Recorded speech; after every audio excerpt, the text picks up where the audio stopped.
वैसे तो भारत में घूमने लायक जगहों की कोई कमी नहीं है और पर्यटकों को तो घूमने का बस एक बहाना चाहिए होता है, लेकिन वास्तव में जिन्हें सुंदरता को संजोने का अवसर नहीं मिला वे निश्चित रूप से बहुत कुछ चूक गए। बर्फीली पहाड़ियों से घिरा, नदियों तालाबों से भरा, ऊंचे पठारों वाला भारत का सबसे उत्तरी राज्य लद्दाख अपने आप में बहुत कुछ कहता है।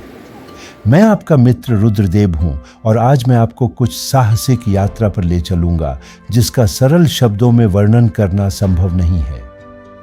भारत की सबसे ठंडी और ठंडी जगह जहां तापमान 0 डिग्री से नीचे 30 डिग्री तक पहुंच जाता है। यह सुंदर परिदृश्य, समृद्ध सांस्कृतिक विरासत और साहसी लोगों के लिए स्वर्ग है। दोस्तों, मैं आपको किफ़ायती होटल और होमस्टे के विवरण के साथ सुझाव दूंगा कि आप कम समय में अधिकतम स्थानों को कैसे कवर कर सकते हैं। लद्दाख, जिसका अर्थ है ऊंचे पहाड़ी दर्रों की भूमि, उत्तरी भारत में एक केंद्र शासित प्रदेश है।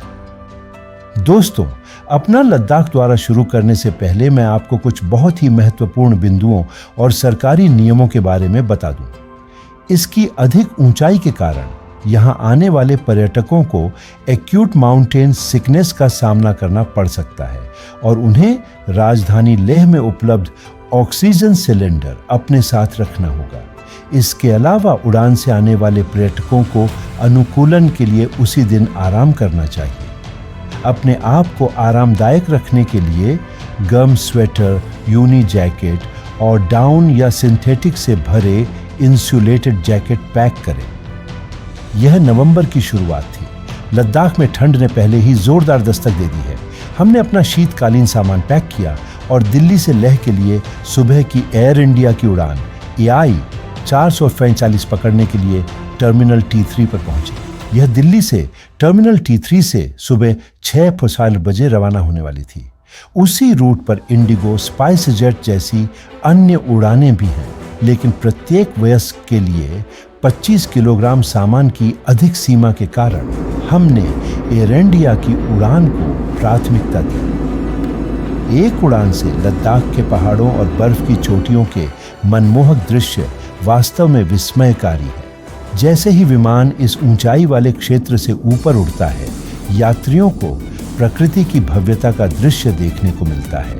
यहाँ एक काव्यात्मक चित्रण है। उड़ान की खिड़की से लद्दाख अपनी राजसी कहानी प्रकट करता है। बर्फ से ढकी चोटियां घूंघट से परे एक दृश्य के रूप में प्रहरी बनकर खड़ी है, या बर्फ की टोपियां हीरे की तरह चमकती हैं, एक दिव्य मुकुट प्राचीन रहस्यों के संरक्षक गहन मौन में।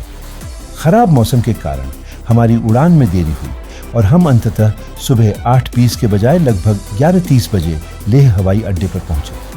लेह में विमान से बाहर निकलने पर सुबह का तापमान 8 डिग्री के आसपास पाया गया। समय सिर्फ सुबह के 11:30 बजे थे। उस समय तक हम रात के तापमान को लेकर चिंतित हो रहे थे। 8 डिग्री के ठंडे वातावरण में कदम रखते ही रनवे पर तेज काटने वाली हवाएं चल रही थीं, जो शुरुआती गर्मी के बिल्कुल विपरीत थीं। सर्दियों की परिस्थितियों में अचानक डूबने से वायुमंडलीय बदलाव बढ़ गया, जो लेह की अनूठी जलवायु को दर्शाता है। पहले से बुक की गई टैक्सी लेह हवाई अड्डे के बाहर इंतजार कर रही थी। लेह शहर के नजदीक होटल लेकरुक तक पहुंचने के लिए हम 9 मिनट की सवारी करते हैं। होटल बहुत आरामदायक और किफ़ायती है। उन्होंने हमारे लिए रूम हीटर की व्यवस्था की है। हालांकि हमारे कमरे में सेंट्रल रूम हीटिंग रेडिएटर पहले से ही उपलब्ध थे। हम जब चाहें तब घर वाले हमारे कमरे के बाहर पीने का पानी रख देते थे। मैंने अपने विवरण बॉक्स में होटल के बारे में सारी जानकारी दी है, चूंकि वह दिन जलवायु और ऊंचाई संबंधी बदलावों के साथ हमारे अनुकूलन के लिए आरक्षित था।